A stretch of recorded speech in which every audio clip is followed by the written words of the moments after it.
Okay, welcome back to Match Week Breakdown. You know what we do, you know how we do it. I'm gonna go from one game, I'm gonna go to the last game, I'm gonna do it in about an hour. That's what we did last video anyway. Uh, Somewhere around an hour. Anyway, straight into it. Brentford Burnley, 3-1 Brentford. Igor Thiago scored a brace, one from a penalty, one from open play. Uh, it was actually a game that only came to life in around 10 minutes, the last 10, 12 minutes. Um, Igor Thiago scored his penalty in the 81st minute. It was a fairly good penalty. He reached double digits of goals in this game. He's now on 11 in total in the Premier League, which is only bettered by Haaland, who is on around 13, 14.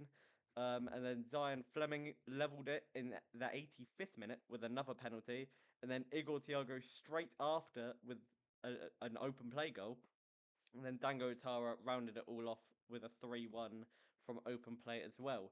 Now, what I want to mention is about how Keith Andrews has approached these first games as Brentford manager. Obviously, he came in after Thomas Frank's departure to Spurs before the season began, and obviously pre-season. He lost Mbeumo and Wissa, which were two very crucial players who he even said publicly to the press he didn't want to lose. They still got dragged away from Brentford. Mbeumo obviously going to Manchester United, he's doing fairly well there at the moment, and Johan Wissa going to Newcastle, who he hasn't really managed to get a game because of injury so far. He should be coming back somewhere between now and the middle to the later part of the month. Um, but he's actually dealt with it really well because obviously Igor Thiago came on to in January, I think. No, he came in summer transfer window is when he came in. It was either summer or the transfer window before that. I can't remember which one that even is. We have one before the summer transfer window. Um, I think he got injured straight away, and Buemo and Wissa left, and now it's been his time to kind of shine. And then obviously their big signing, Dango Otara, who is their record signing. Um, but that front four of Tiago, Utara, Damsgaard, and Sharda are working really well together. They're actually playing off each other really well. Damsgaard obviously had a very good season last year. Um, Sharda kind of came into that team a bit more to kind of the early part to the middle of that season. Um, and then Utara and Igor Thiago joined this season. Well, Igor Thiago technically did because he was injured for most of last season anyway. And then Utara, obviously the record signing. The two behind them, Matthias Jensen and then Jordan Henderson. Obviously Henderson came on in I can never remember the transfer window. Summer transfer window. And then obviously Matthias Jensen has always been there. He is one of their main men at the moment. Kayode and then Hickey are both fullbacks. Vandenberg and Nathan Collins, who recently got named captain at the start of the season. He got named captain of Brentford at only 23, 24 years old. And then obviously Queen Kelleher, obviously at the start of this season as well. So Keith Andrews has approached it really well. As I've always said, he will obviously grow in time as a manager on the pitch, off the pitch with the media, how he gives team talks, everything will grow as you kind of adapt in as a manager. Um, and I think right now he's honestly doing a better job than Thomas Frank did at Brentford. And obviously Thomas Frank gets very high praise from all of Brentford fans. But if you're looking at it from he got bought in start of the season when Thomas Frank left, and he was only a set piece coach. He's actually done a very good job to not turn the boat around, but kind of point it in a direction that um, he wanted to, you know. And having that set piece coach mind, it I don't know how to explain it. You kind of have two managers in one, if that makes sense. Obviously, being a set piece coach and then your actual like team management as the first team coach are two fairly different things. You're only focusing on one bit of the management as a set piece coach, but as a first team manager, you're focusing on all of it. You have full control of who goes in the club and who goes out the club. You just need to say how you feel to the board, who will obviously put that money through and go for the players that you want. It's a difficult job in retrospect to being a set piece coach where you work under someone, you work under the board, you work under the actual first team coach, and then you're instantly first team coach. It's a big change, but Keith Andrews has approached it really, really well. And I think he's probably taken a bit of what Thomas Frank built, obviously, with the team, and he's made his own recruitments, and he's kind of made his own kind of style of play where you kind of go down the wing. Igor Thiago, as I said, is on double digits, only betted by Haaland. And one player that I do want to touch on just for this game against Burnley alone is Jordan Henderson and how well he actually did. Jordan Henderson did really well in terms of making play happen. And I haven't rated Jordan Henderson all season. I actually, when I first did my bets, not my bets, but like who I thought was going to be worth signing, I think I put Jordan Henderson near the bottom. I didn't like him when he came to the club. Obviously, he was just at Ajax before that. He didn't have the best of times in the Netherlands. Obviously, just leaving Liverpool and then going to Ajax and then coming back to the Premier League with Brentford, who aren't the strongest of sides, if I'm being completely honest. But he's actually done fairly well. And I think what another team has done recently, obviously with Sunderland bringing in Granit Xhaka, they've bought someone who has Premier League experience, again with Burnley, who they were obviously playing with Kyle Walker, with Dubravka. Every team that's been bought up this season, like Leeds with Dominic Calvert-Lewin, they've brought in people with Premier League experience who know how the league works. And Jordan Henderson in this game played like he was brought in to do. He made the first goal. It didn't get counted as an assist, but only took a deflection on the way in. And then he made the second goal, and he actually did get the assist. The first goal was really beautifully curved round, just into Igor Thiago to find that bit of space and to score the goal. So it was, in my eyes, it was a Jordan Henderson assist. He created it all, but as assists work, it it wasn't technically a Jordan Henderson assist. Um, and then the second goal was it was I mean it wasn't a bad ball from Jordan Henderson. It was just one that found its way through, and then obviously Bangu Tara finished it off. Um, Another player that I thought did fairly well in this game was Matthias Jensen, the man next to him. I think he created so much and he played through those lines a bit like Jordan Henderson. The problem that you can have sometimes with that midfield is if you have two players of the same type of nature. And with Matthias Jensen and both Jordan Henderson, they both like to break the lines with their passes. They're not massively defensive. Obviously, Jensen's more defensive than Henderson. Um, but if I want to grab a midfield like Chelsea or like Arsenal at the minute, they kind of have the same issue like Tottenham have, maybe a bit more defensive from Tottenham side of Paulinia and Basuma and Sarr and Bergval, who are all fairly defensive minded midfielders, and they don't have anyone right now who can dictate that tempo like an Eze or like an Enzo Fernandez or a Caicedo or a Declan Rice or a player like that. Do you know what I mean? So maybe that's something that they can work on in the January transfer window, and maybe that's something that Spurs could work on in the January transfer window. Obviously, depending on how much backing the managers actually get, and the sporting directors, and all of that will all work its way out.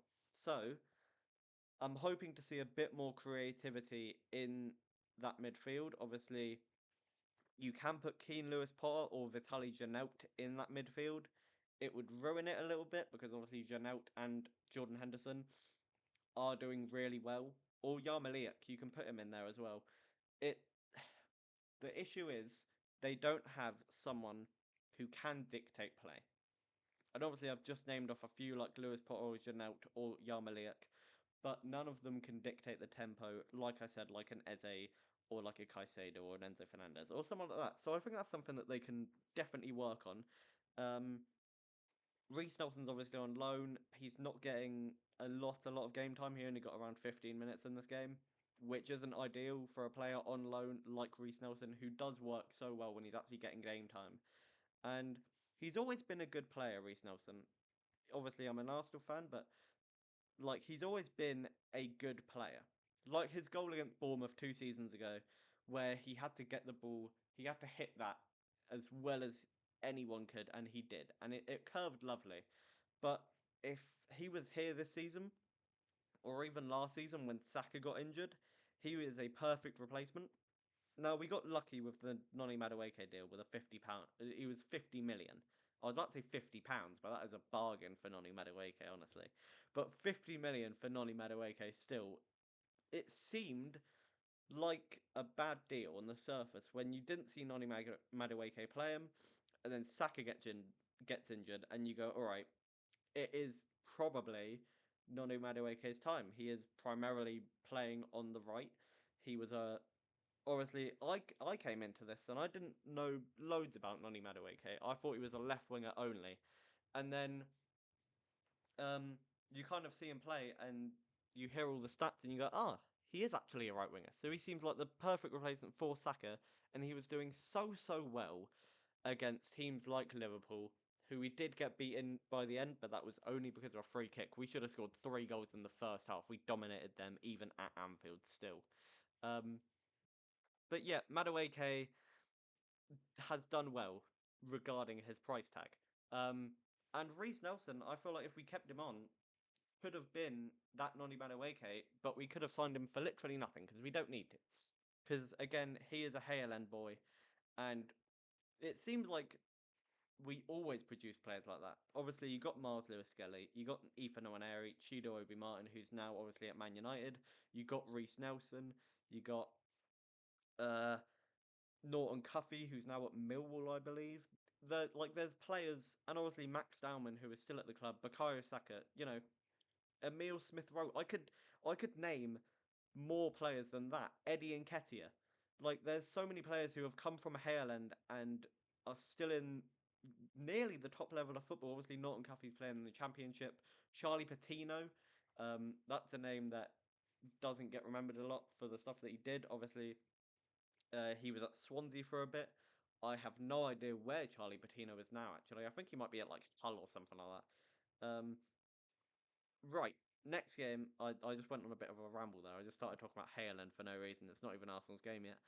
Um, Next, we have Man City and Leeds, which was actually not too bad of a game. Obviously, Erling Haaland didn't do anything, even though he was the most triple captain player, I think, of all time in FPL terms. Erling Haaland got the most triple captains ever and did absolutely nothing. I know a few people that triple captained Erling Haaland, and he got 6. Which, to be fair, I can't talk. Last season, I triple captained Danny Welbeck and he got me 6. So it really it does triple captain only when you know how to use it.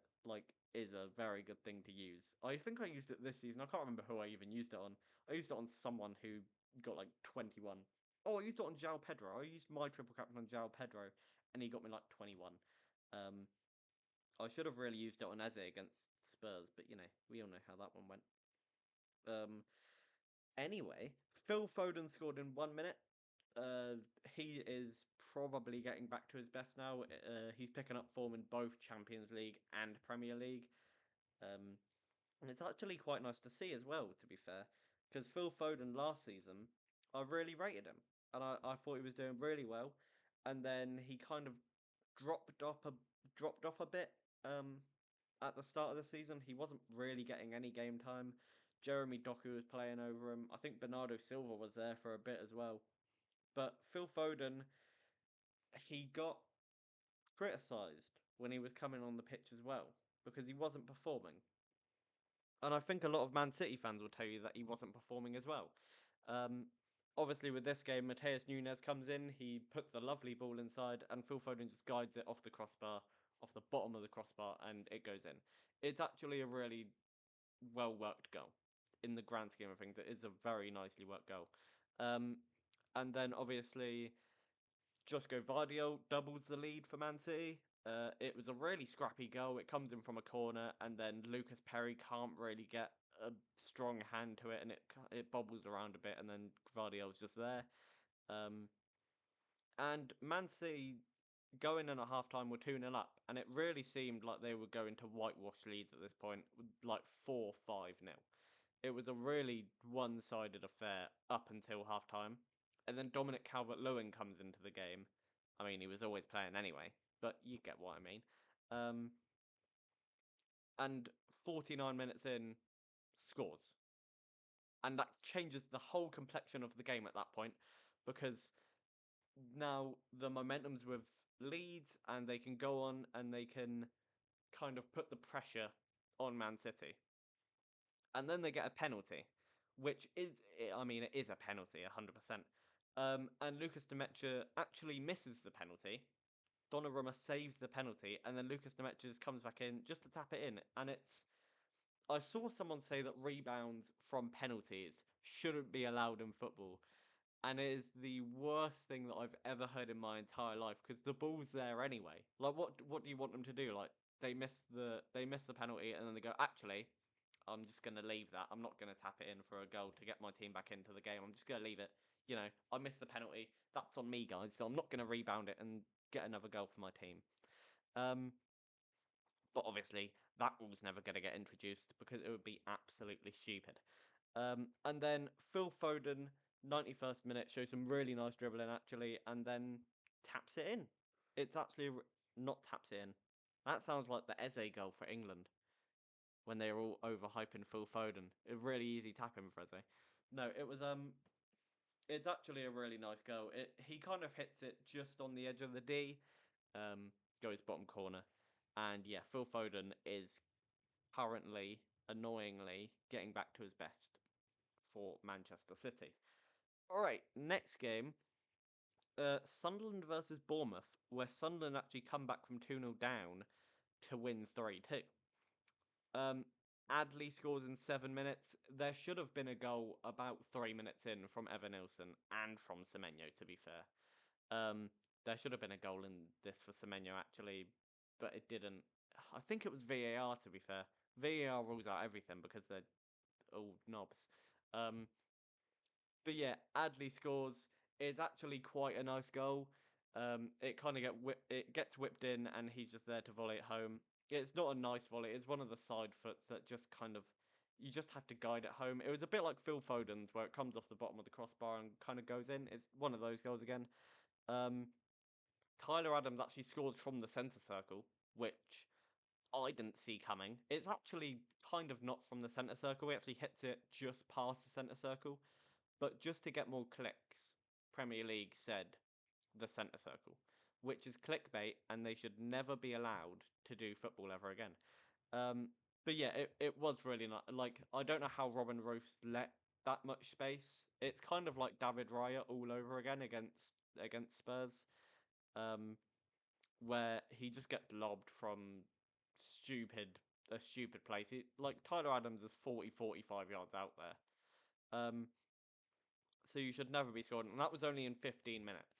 So Tyler Adams had scored from the centre circle in 15 minutes. And then Enzo Lefebvre gets a penalty. Again, 100% a penalty. Um, Bertrand Traore scores from a really weird angle, actually. He gets played through by Granit Xhaka, and it looks like he's better, actually, to cross it or square it into the box to one of his players, like Wilson Isidore or Mayenda or someone like that. But he takes a shot, and all day Petrovic should be saving that. All goalkeepers who know how to actually goalkeep should be saving that. And um, for a, I can't remember how much Petrovic cost. I think he was like 20, 30 million, somewhere around that mark. And I don't know what happened. It's like he couldn't use his hands. It is just absolutely mental. Okay, anyway, enough about Petrovic's how much he was. I need to talk about the other goals. So Brian Broby saved Sunderland again. Now, obviously, a few weeks ago he did that against Arsenal, where he scored in like the 92nd, 93rd minute, which is absolutely mental. May I just add? Um, and then obviously after that, it got a bit feisty from Lewis Cook, who got himself sent off. What a silly boy. Um, Now, Lewis Cook deserved to get sent off. I was going to make a case on why he shouldn't have been, but he definitely should have been. He literally elbowed someone in the face. Now, if that isn't a prime example of what a red card is, I don't know what is. But that's just the way it is. If you elbow someone in the face, you're going to get a red card. That doesn't apply to real life. just so everyone's aware. Next, I have got a battering, like literally one of the worst games from Everton I've ever seen in my entire life. Um, it was 3-0 in the first half, and it was at the Hill Dickinson Stadium. Now, I don't know about you, but if Newcastle come to my stadium and they haven't got an away win all season, and the form at the home stadium is really good, I would be expected to beat them. And Everton have been expected to beat them. But they didn't, and they actually performed really badly. Um, it ended 4-1. Malik Thiel scored in 1 minute, and it was a lovely goal. It was a very, very nice header, to be fair to him. And then Lewis Miley scored with, again, another lovely finish. It was wonderful. It was, like, absolutely wonderful. He's gained the ball on just outside the box, and his little 18-year-old legs have managed to strike the ball with such intensity. That is possibly one of the best hits I've ever seen a teenager make in my life. Because he catches it so cleanly, and even though it doesn't look like it, because it bounces just before it goes in, it's still so nicely hit. Like we even saw with, I'm going to use another Arsenal player here, Ethan Nwaneri, with his goal at Man City last season, I think. Was that last season? Yeah, last season. Um, when he hits it and he cuts inside and he has a go on goal and it bounces just before it goes in, so it doesn't look like he's caught it cleanly, but the goalkeeper can't do anything about it. It was kind of like that goal. And then Nick Voltemada just literally straight after half time, pretty much. Header. Actually, no, it wasn't a header. I'm thinking of a completely different game. Nick Voltemada lobs Pickford, which is quite embarrassing for Pickford. He actually had a really poor game. Didn't really deal with anything correctly. Um, he actually let his side down a few times. He should have. He made one or two decent saves, but definitely not a standout Pickford performance that you would make a team of the week out of. So that's why he's not in my team of the week. Just a quick spoiler. And then Malik Thiel scored. Is that how you say his name? That's how it's spelt. I'm just gonna say it like that, and if I'm wrong, then tell me. Um, but I'm gonna call him Malik. We're gonna call him Malik just in case I'm actually saying his name wrong. I know I'd say like Voltemada and Lewis Miley, but Malik Thiel is how it's spelt, but it just seems wrong. Do you know what I mean? Hold on. Yeah, his name just seems wrong. Anyway, um, Lewis Hall, he puts in a lovely cross just to the back post, and Malik, like I'm gonna say his name, is there, and it is a nice header. Like for a centre back to score 2 goals in a game is very, very rare. Um, but he seemed to do it with just ease, like absolute ease. And kind of as a consolation goal, Dewsbury Hill scored in 69th minute, just because he's actually on very good form, to be fair to him. Dewsbury Hill was on very nice form at the minute. But yeah, they just got outplayed in every single part of that game. I don't know how a team can be that dominant for 90 minutes and only score 4 goals, which is actually, if you look at the game properly, that is the most insane part. They should have been like 6 or 7. They should have scored 6 or 7. Now, why did I say that? I No, I take that back. I take back the 6 or 7 part because of I hate I just a ramble about something that is completely not related to football at all. I hate that fucking 6-7 thing. I hate it. It is the worst thing to ever happen to the internet ever. It's everywhere. I genuinely hate it. If anywhere in this there is 6-7 or 67 or 670, I am not recording the rest of this video, and it's gonna go out just like this. Just a disclaimer. 6 or the other number is fine. Just by itself, I'm not angry at that. But it's just going to go out just like this. And there's a few numbers actually now looking at the scores. I'm going to say for the Villa game, I'm not going to say when it was scored because you can all figure out just by me saying it. You can figure out when it was scored. What game was actually on? Oh yeah, Spurs Fulham. Um, anyway, back to the football and the scores. Fulham scored 2 in 6 minutes. In ugh, sorry, sneeze. Oh my. Actually, I'm quite proud of myself. I haven't yawned yet. That's I've definitely jinxed myself there. But yeah, Kenny Tete actually scored a really it was so powerful. That Kenny Tete has a shot in him. I'm sorry, but Kenny Tete has hit that so well, and it's one of possibly the nicest goals I've seen this season yet. Ugh, sorry. I've got a runny nose at the minute. That's why if I looked weird earlier, that's what I was doing. Um, but yeah, Kenny Tete, to be fair to Vicario, did take a deflection, so I can't really fault him for that. But Harry Wilson, I'm putting the entire blame on Vicario. I know he blamed his defender for not getting there quick enough, um, but I'm putting it entirely on Vicario because where he ends up, I'm actually going to put a picture here. Look at where he ends up on the pitch. Now, I don't know about you, but the only time I've seen a defender further out the goal was when David Raya chased back the ball against West Ham last season. That is disgraceful. That how do you end up that far out your own goal and then not even clear it properly? Like even if you just put out for a throw in and get back quickly. Like I don't know how a goalkeeper has ended that far out from their own goal. You know the one that you're meant to be defending for 90 minutes?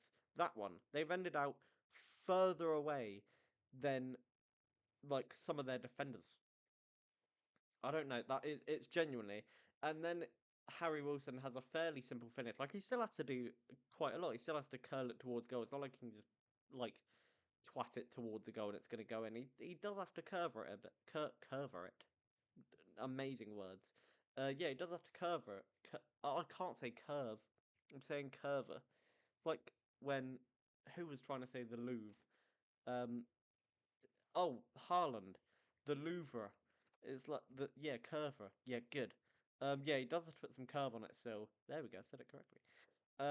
So yeah, they went 2-0 up in 6 minutes, and it stayed like that until half time. And the Spurs fans seemed so dead all game, like so dead all game. And then Mohamed Kudus with one of the nicest goals, but some of the worst goalkeeping that I've ever seen in my entire life. I spoke about obviously earlier about getting beat at your near post about Petrovic, I believe. Um, no, who did I say that about? Who got beat at their near post earlier? I'm gonna have to look because it's not gonna leave my mind if I don't say it.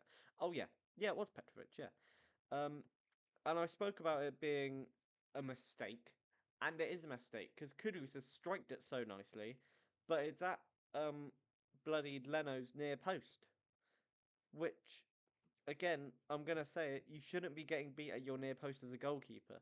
It's disgraceful when that happens. Like absolutely disgraceful. Um, but it's just one of those things. Like Kudus, to be fair to him, hits it really nicely, and yeah, it does deserve a goal in the end. To be fair, next game is a game that I didn't expect to go Man United's way. It was at Selhurst Park. It was Crystal Palace against Man United. And Man United won 2-1. Obviously, Jean-Philippe Mateta had to retake his penalty that he did eventually score um, for an accidental double touch the first time around. Lenny Yoro gave away the penalty. Really silly penalty to give away, to be fair. Um, but yeah, it an accidental double touch, even though I hate to say it, it's still a double touch. It's like there was a goal given last week for an accidental handball. I think it was uh, Nottingham Forest Liverpool, I want to say. No, that might have been the week before. The week before. Yeah, not last week, the week before though. Yeah, an accidental handball. Now, if you have ever seen an accidental handball get given in football, I want to know what game you watched because I have never ever heard of that rule until Liverpool came into the equation. I've never heard of an accidental handball until Liverpool got one. But please say if you have got one. Anyway, uh, yeah, Jean-Philippe Mateta, accidental double touch. He had to retake it, and he scored. He sent lemons. Yeah, that actually should that be what his name is? Should we call him Lemons or just Lamens? No, we'll call him his actual name. 'Cause he's actually been alright to be fair. But anyway, yeah, Lamens got sent the wrong way both times, and John Philip Mateta swapped his way both times. So he went left. He went to his left on the first one, and then his right on the second try. And then Lemons got sent both ways. Hold on. There we go. Yeah. I'm still trying to figure out again something about not football. Um, I find it hard how I'm raising my left hand at the moment, and I don't like how it's switched. It's really making me annoyed actually, because when I tried to point like, I did it last video I think, where I actually said, oh yeah, look at all my posters, and I did this. Like no, that is not how it works. It's reversed. So if I say, oh yeah, look at all that, I have to point that way, and then I have to get because the camera's weird. So I don't know. It's I'm still trying to figure it all out, man. Don't don't I don't know what I was gonna say. Don't be mean. That got him. That got him good right there. Joshua Xerxes, who is a name that I haven't seen score in about 48 years, scored in this game. Um, and if I'm not wrong, tell me if I am, which I probably am. Um, didn't he score his first goal against Crystal Palace? That's some research that needs to be done. I'm not going to do it now, but that does need some research. I believe it was. It was either that or against one of the newly promoted teams from 2 seasons ago. Was it two? Yeah. Or was it last season? That's more research that needs to be done. Yeah, I'm not going to do it right now because we're not talking about Joshua Xerxes' first go, are we? And then Mason Mount, who is another name that I haven't heard score for Man United recently. Recently, I mean like 3 weeks, and I haven't seen Mason Mount score in the last 3 weeks. Um, so yeah, but two names that I haven't heard like said recently have both they saved Man United. And to be fair to United, they're on decent form at the minute. Out of their last five, I think they've won three of them. I want to say, can I actually see that? Surely I can. Just bear with. Um, pardon me. Out of their last five, no, I can't see. Anyway, yeah, it was some. They've won like their last three out of five, something like that. Next game, Boubacar Kamara scores in that minute. I'm not going to end the video. I was joking. I was lying when I said that. I lied to you all. I can't say how sorry I am. Yeah, Boubacar Kamara scores in the 67th minute. Um, but to be fair to Wolves, they played a lot better than what they have recently. Rob Edwards, like I said last time, is going. He got recruited, I think, for next season in the Championship. I don't think he got recruited for this season simply because of how far into relegation they actually are. They haven't won a game. They're on a minus 21 goal difference, which their closest contender to finish bottom is Burnley, and Burnley are 8 points ahead of them and 9 goal difference above them. Burnley are on a minus 12 goal difference, and they've won 3 games. They've won three and got a draw. We're 13 match weeks in. That is mental. That is crazy, actually. I can't remember what Southampton's points were last season. What were their points when they were in the Prem? That was last season, wasn't it? I think so. Sorry if I keep like rubbing my nose. It's like yeah, runny nose doesn't help when you're doing a podcast at all. It's actually it looks really unappealing, but got to get through it somehow. Um, but yeah, I can't remember how many points Southampton finished on. I think it was like 4 or 5 or something like that. I think they did win in the end. But yeah, it was bad, man. That was bad. That was bad. But they did look better. Emi Martinez does get my man of the match vote. There is one save that I remember where he just touches. He literally gets a touch on it, and yeah, it's a good save. He's not the best goalkeeper in the world, like he was voted for 2 seasons ago when Argentina won the World Cup. Is basically um, when he was voted best in the world. But I genuinely, even after that, I don't think he was. Even in the World Cup, because of what he did at the World Cup, that's why he got voted. But like I like his performances for Villa were bang average. He is not the best goalkeeper in the world, and he wasn't at the time that he was voted. Period, sister. Oh God. But yeah, enough about Martinez. Kamara's goal was bloody lovely. It was beautiful. It was absolutely wonderful. Um, I was very angry and agitated then, and all I can do is apologise. I'm so sorry that I was like that to you all.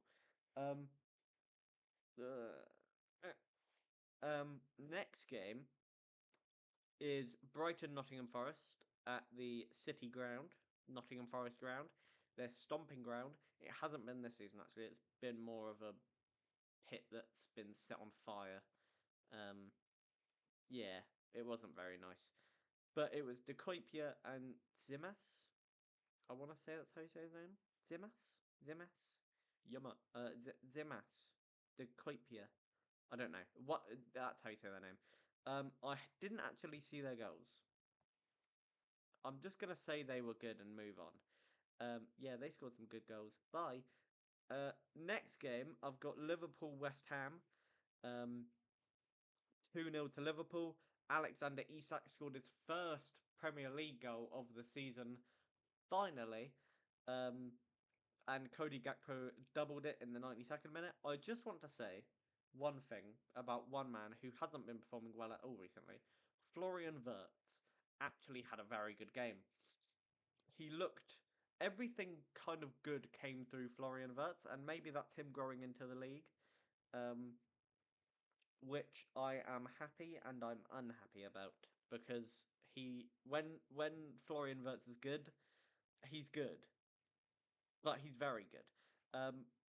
But I really hope it isn't. And then Gakpo is just Gakpo, and Lucas Paqueta's red card is a why did he do this? He got a foul given against him, and it probably was a yellow card. Most like I think he just barged into the back of the player, um, and it was a yellow card. But obviously, oh damn, there we are, first yawn already. We are like 40 minutes in, so I can't complain. But yes, it in retrospect, it was probably a yellow card. Um, and then he kept getting mouthy. And you can see his teammates, you can see Mateus Fernandez and Jared Bowen both stepping in and going, bro, just leave it because it's not going to get changed. And he doesn't, and then he tells the ref to do one. Uh, you wouldn't get sent off for that, but you know what I mean. Like he was just being a bit of a prick and ended up getting sent off, which was the completely right choice from the referee, and I'm honestly quite glad he did it. Um, Next game that I do want to talk about is Chelsea versus Arsenal at Stamford Bridge. I'll tell you what, getting a 1-1 draw is better than getting a 1-0 loss. It's especially against our closest contenders right now, who probably is Chelsea. I think if Man City win tonight, then they go within 8 points. No, oh my word, they go within 2 points of us. Um, but Moises Caicedo got sent off, which has nothing to do with Man City going within 2 points of us. I just wanted to say that. And I've seen a lot of people saying that it wasn't a red card, and I've seen a lot of pundits going, "Oh well, to be fair, if you slow it down, it does look like a red card." But that's like that with most things. It's just like, bro, even if you look at it in real time, it's still a bad challenge. Um, he goes in, studs up, literally into Moreno's ankle. But I know what people are going to say, and they're going to mention the Miles Lewis Skelly one from last season on Wolves. It's not the same thing. If you look at Moreno's foot, he's pretty much got it planted, and if he keeps it like that, Caicedo could break his ankle, which is a long time out for Moreno. So yeah, it is genuinely, it is a very bad challenge. He shouldn't be making it. Yeah, it's just one of those things, man. Yeah, it's bad, but we can't cry about it. And then obviously Trevor Chalobah scored. That does annoy me because Trevor Chalobah isn't a particularly gifted defender, but he did get up well and it was a good header. And then Mikel Merino scored from a Saka cross. He is world class, just so you all know, just so you're all aware that Bukayo Saka is world class. I was actually happy to see Victor Gyökeres, and I think he should have scored. So there was a cross that came in the 92nd minute, 92nd, 93rd minute, which would have won it if we would have scored. But the greedy boy known as Yuri and Timber tried snatched it away from him. If Timber didn't go up for the header and Gyökeres, who would have got there before Robert Sanchez and the defender, if he would have got up there and scored, that would have been the perfect return. I think he's going to start on Wednesday. Do we play? We do play tomorrow. Yes. But yeah, I think he'll score. I think Gyökeres will score on tomorrow. That's great English. But yeah, greedy boy. Reece James was my man of the match. He was just everywhere, like absolutely mental. Speaking of team of the weeks, I've got one. I've made one. So this is who's in it. Emi Martinez goes in at goalkeeper. Luca Digne at left back. Good game. 1-0. What more could you want? Malik Theo, or as we know him here, Malik, 2 goals. I don't need to say much more for centre back. Chalobah scored, and he did look decent, to be fair. Malo Gusto was really good at right back. Yeah. Jordan Henderson, obviously I spoke about him earlier, really good performance. Reece James, I spoke about him literally just now, really good performance. Enzo Lefebvre, really good performance. Again, I think he got a goal and an assist, and he was really influential in that game, actually. Cody Gakpo scored. I don't think he got the assist for the Isak goal, but I could be wrong. If he did, then even more reason to put him in. Phil Foden, back to his best. What more do I need to say? Igor Thiago. I love Igor Thiago. He is genuinely actually a really good player. Really good striker as well. But yeah, that is my team of the week. There'll be a picture of it there, or there, here, right where my hand is. But yeah, that was everything from Match Week 12. No, Match Week 13. Like I said, this video should be out just before the game start. If it's not before the game start, then it'll be out after the game start. But we'll just see how the upload process goes and everything else goes in between that bit. But yeah, thank you all so much for watching. Obviously, there'll be a lot of football played over the next 10 days, so make sure you're tuned into every competition. Champions League, Carabao Cup, I believe, and then obviously Premier League, which is on tonight. If you're not in the Champions League, you should get Carabao Cup. If you're knocked out, you won't be getting it, so you're doing 2 games in 10 days, you lucky bastard. But yeah, I'll see you all next time. Bye-bye.